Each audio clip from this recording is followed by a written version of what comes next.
Hello and welcome to this flip learning session for PE at Acklam Grange School.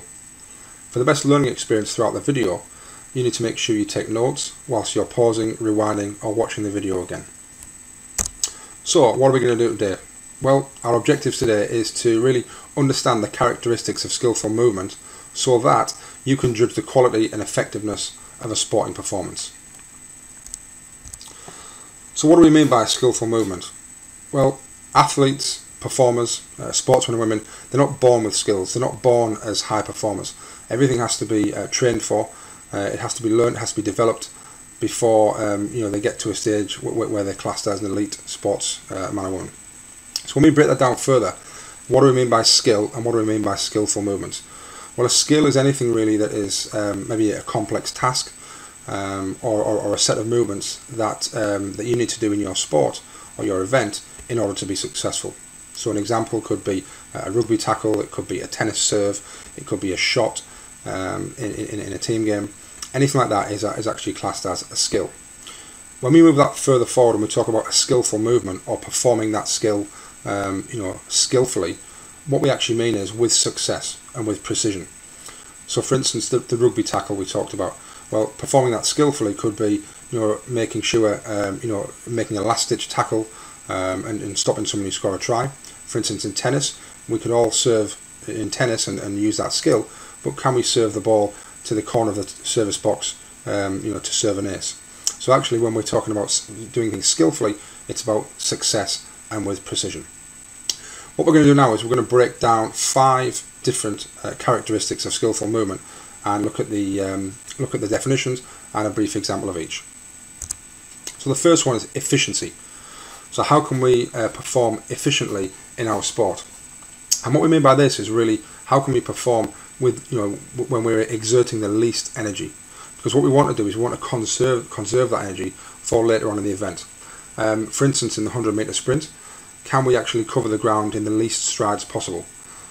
Because then our body is using less energy for that per stride, giving us more energy for that for that big push towards the end, towards the line, and to use our power and our strength in a far more efficient way. Secondly is really how we work with predetermined skills and predetermined movements, and we're not really just moving in reaction to to a ball or to an opponent all the time. We've got predetermined moves, skills that we have actually worked on in training, and for instance, a footballer when they're turning to shoot, they're shooting at a certain area of the goal, and they have predetermined areas where they will shoot at. They might shoot at the far post or they'll shoot at the bottom corner. A boxer, he will have a target, he or she will have a target where they're aiming for, so that they're not just throwing punches anywhere, they're not just throwing a leg at the ball in football. All of these skills have been learned, they are highly successful in their sports, and they are using predetermined targets to be as successful as possible. Thirdly, we need to be very coordinated, and coordination comes from really producing skills where we have multiple movements and they're all coordinated at the same time. You may hear hand-eye coordination, so actually moving our hands to the right place at the right time, making sure that our feet and our hands move together, so we can actually make these movements very efficient, but also very accurate. Because for instance, the picture there on your screen of a basketballer doing a layup. When you first learn how to do a layup, you need to think about where your feet are going, where your hands are going, and we've got to make sure we get those all in the right time, and use that timing to make sure that we are very coordinated. Next, we've got fluency, and fluency comes really from performing sometimes multiple skills all together in a coordinated routine. So we're making sure that we can move from one skill to the next fluently, with efficiency. So we're not causing undue stress on our body or using overexerting ourselves with excess force.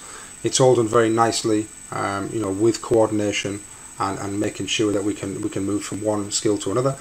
And a great example of that is in gymnastics, in maybe a floor routine where there's multiple movements all coming into one routine, and we can just move from one to the other without really anyone seeing that they are too many different skills. It all just looks like kind of one nice flowing routine.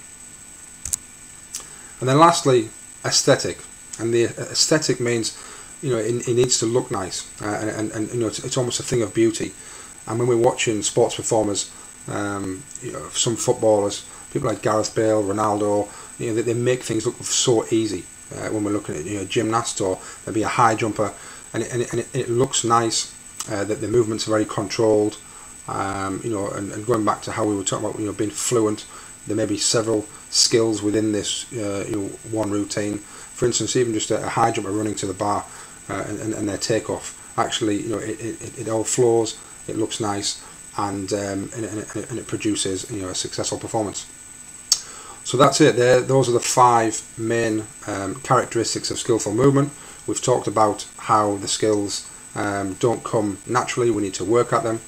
And in the lesson, we're going to be looking at how we, you know, how we can understand that a little bit more and start to put that into, you know, to real practical sense. And the tasks that you're going to be doing in the lesson is going to help you do that. If you need to read it, if you need to watch any of this again, you know, rewind it. You know, have a look at your notes. Make sure you've got the main bullet points down and the main ideas, and then to bring your notes to the lesson so we can move that forward. Okay, thank you very much.